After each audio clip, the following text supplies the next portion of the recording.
LSU and Arkansas, I think, is a top 25 matchup. Honestly, you could have my life on the line right now, and I could not remember whether Arkansas is ranked in the AP poll. I don't think they are. But the JP poll has Arkansas in the top 25. And the tables turn a bit for LSU this week. So last week, remember, we had a situation where LSU was at home. They were off a bye. They hadn't left Baton Rouge in a month. And conversely, Ole Miss, back-to-back road game stretch, seventh consecutive game, and it was all tilted towards LSU. Now LSU gets to go on the road in a letdown spot against a rested team who was really feeling itself last time you saw them because they beat Tennessee at home and stormed the field. Sam Pittman is 1-5 at home against top 10 teams. So it's either flap the wings time up there in Fayetteville, or it's everything just reverts back to the same old negative tone it had. This is as big an inflection game, as big a pivot game for any team as there is in the country this week, I think.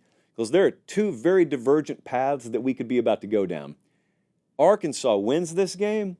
They are 5-2, only one conference loss in that scenario, by the way. And they are a fringe playoff contender. I want you to understand, I'm not talking crazy. Arkansas, if they win this game, they set up for a little stretch run. They'll still play Ole Miss, Texas, and Missouri. Let's say they drop the Texas game, but they win out the rest of the way. A 9-3 Arkansas, that kind of SEC team with that kind of schedule, could be a fringe playoff team. However, if they lose, they're 4-3, and you're on the precipice of the season kind of going off the rails a little bit, and it could come down to a matter of one or two plays because that's how this sport works. Beautiful and nightmarish all at the same time. Taylon Green, quarterback there at Arkansas, coming off, I think, his best game of the season. I don't even know what the numbers say. I just think he was having his best game of the season, all things considered, opponent considered as well. And he got hurt late, and he left the game. I think it was a bone bruise in the hip. Pittman said he's probable to go this week. So we expect him to go. Do we expect 100% mobility? That is a very, very important thing here. So LSU, as much as I respect what their defensive staff has done with that side of the ball, they're still 101st in overall pass defense. So there are plays to be made against that secondary. They're 77th in explosive play rate allowed. So there are chunk plays through the air that are able to be had there. Arkansas is 24th and 17th, respectively, in those stat categories, by the way. So it profiles well for Arkansas on that front. However, if Taylon Green's not mobile, it does not. Because his mobility is key, because if he can't move around, there's a problem. LSU's got the fourth best pressure rate defensively in the country, and Arkansas is 129th in pressures allowed. So nothing standing still at quarterback is going to be in a good position to succeed for Arkansas Saturday night. So that's part one. Part two, I think parts of this game profile are very beneficial and lean very much towards LSU as well. LSU's not running the ball. It may not matter. They didn't run the ball that great against Ole Miss last week. I mean, Caden Durham had a normal game, a very below-average game. It didn't matter because the rest of the game profiled well enough for them to win.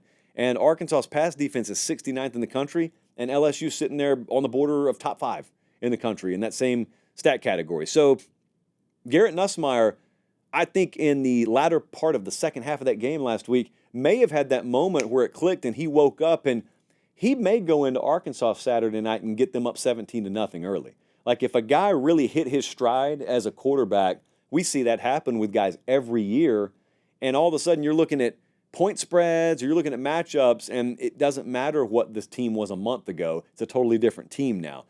The strengths just have to overcome the dynamics here. He'll be able to throw the ball in Arkansas. It's a tough spot to be in, though, for LSU. Arrested Arkansas, and their back's still kind of against the wall. They don't have much margin for error. A rivalry game in its own right. This rivalry has produced some insane results in years past, by the way. And I'll tell you another matchup, if you're into the coaching matchup thing. I told you last week, a lot of folks behind the scenes were interested in watching Oregon's assistants versus Ohio State's assistants. Blake Baker versus Bobby Petrino here.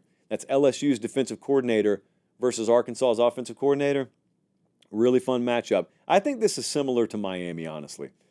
But just insert LSU. So if LSU is more than just a pretty good team, if LSU is more than just a spotty team, they'll go in here and their strengths will overcome the dynamics of the game, and they'll find a way to win this game.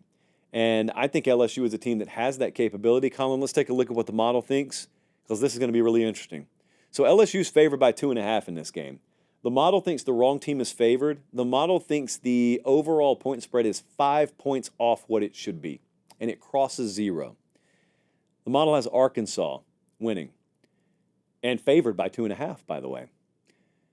If we have a healthy Taylon Green, and I'm going to assume we do, I think that he'll be mobile enough, and I think he'll be able to match points and match throws enough against this LSU defense with what Garrett Nussmeier puts up, that I think some hog magic will be on display up there in Northwest Arkansas. I think we end up getting a really happy Trey Biddy walk and talk after the game. I think Arkansas is going to find a way in an absolute knife fight to pull this out and win this game.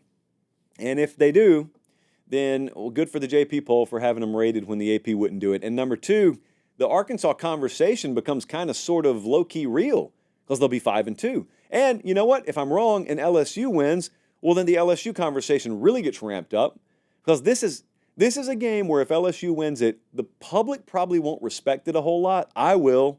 Like the Cannells of the world will say, oh, there goes someone getting too much credit for going and beating an average Arkansas team.